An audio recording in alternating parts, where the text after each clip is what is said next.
Welcome back to Design Robotics and Fabrication Workflows. Um, I have one slight modification to the Rhino to V-Carve workflow that I would like to discuss.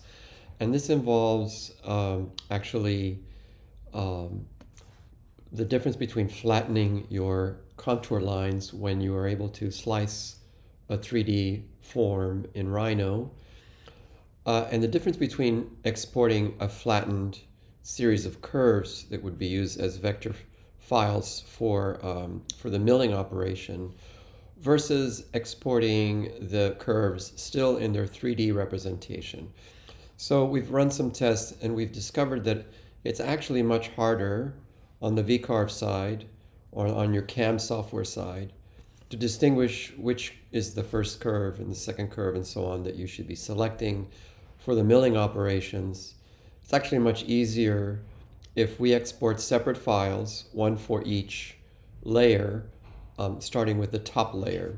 So a preferred method is to export the first top layer as well as the bounding frame and go to export selected and then save that out as um, a DWG file.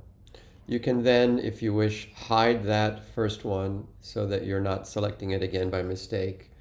And you can do the same with the next layer down and so on. You should end up with a series of separate files that can be um, imported individually into V-Carve. So you'll end up with a folder like this. And if you have an object that is stepping down 1/4 of an inch or 1/8 of an inch, you shouldn't have more than 10 or 12 separate files.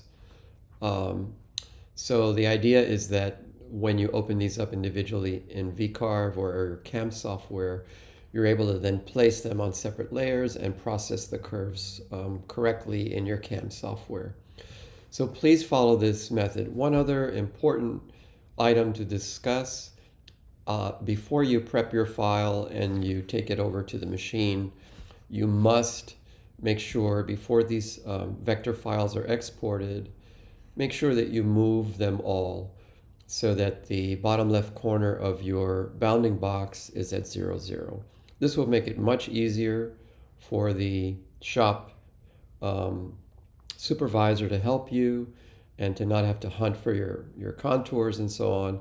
So any work that you want to mill before the vector files are exported, the milling lines should be positioned at with the lower left corner at 0, 0.